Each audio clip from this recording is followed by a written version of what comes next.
其實男人係咪一定要買一隻金錶呢？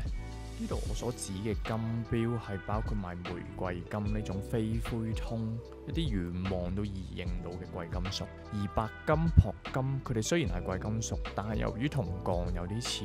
唔係屬錶嘅朋友就可能冇咁易分別到，所以我就將佢由呢個 topic 度抽走。而今日我就問巴蘇溫借到兩隻2023年新出嘅 GMT 去一齊同大家傾下偈，分享下正反方嘅睇法，去開始一個 topic 去俾大家討論。咁大家就當做一個機會去睇下呢兩隻新錶。雖然影片嘅重點係唔關呢兩隻手錶嘅操作同埋介紹，但係我最後都會多口噏兩句我對新兩隻 GMT 嘅睇法。咁男人係咪一定要買隻金錶呢？有啲人可能會話一隻靚嘅手錶可以將你由一個社畜變成一個專業人士，而一隻金錶就可以將你由一個專業人士變成成功人士。因為金錶可以帶俾你嗰種身份地位象徵，嗰種上咗岸嘅感覺，唔使因為生活而煩惱嘅感覺，係鋼、白金呢啲材質俾唔到你嘅。從商或者係商業世界打滾嘅朋友就可能會更加同意，因為呢個世界所有嘢都係 impression 同埋 perception。有時候你俾到人哋嘅感覺係越 well dressed 越 presentable， 你講嘢就會越有說服力。雖然一張單一個生意係唔會因為你單帶一隻金錶就會促成，但係一個金錶嘅存在就有一個成功嘅意識。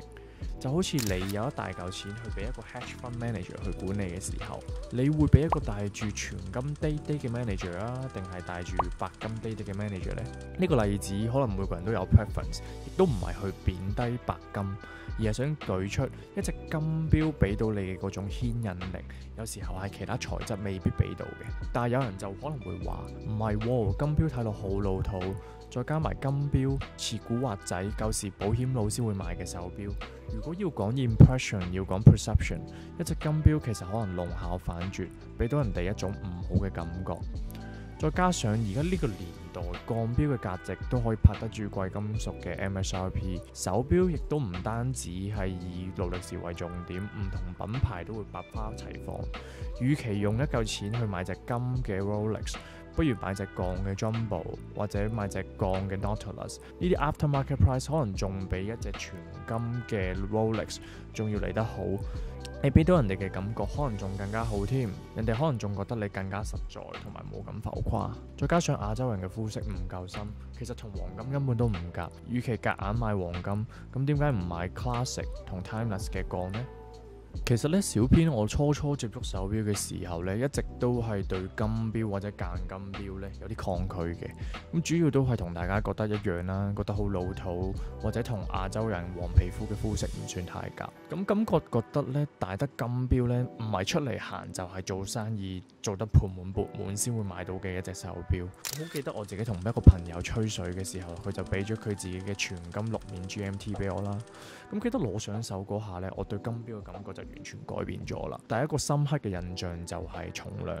咁可能因為近年輕鈦金屬、碳纖、陶瓷，一啲輕嘅手錶我都攞過上手，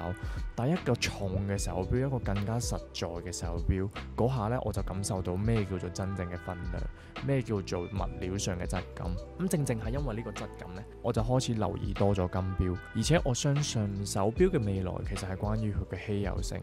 咁當個個都係戴鋼錶嘅時候，個 trend 又會慢慢地走向追求獨特性。咁除咗改錶啊、鑽石錶啊呢啲會越嚟越受歡迎之外，我相信貴金屬呢啲嘅手錶亦都係既得利益者。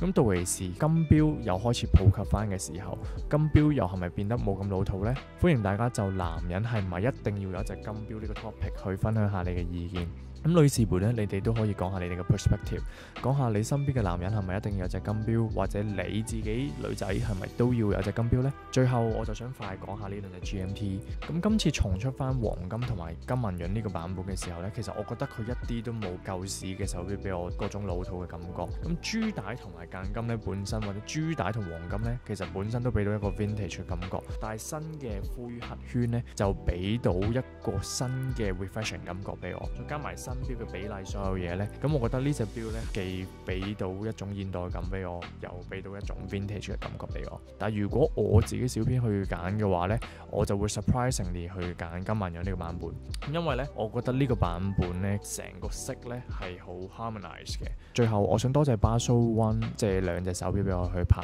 咁如果大家有興趣去了解呢兩隻手錶嘅價錢，可以去佢哋嘅網站睇下。我係大家嘅小編啊 Watchpoint，呢度有錶有你有我。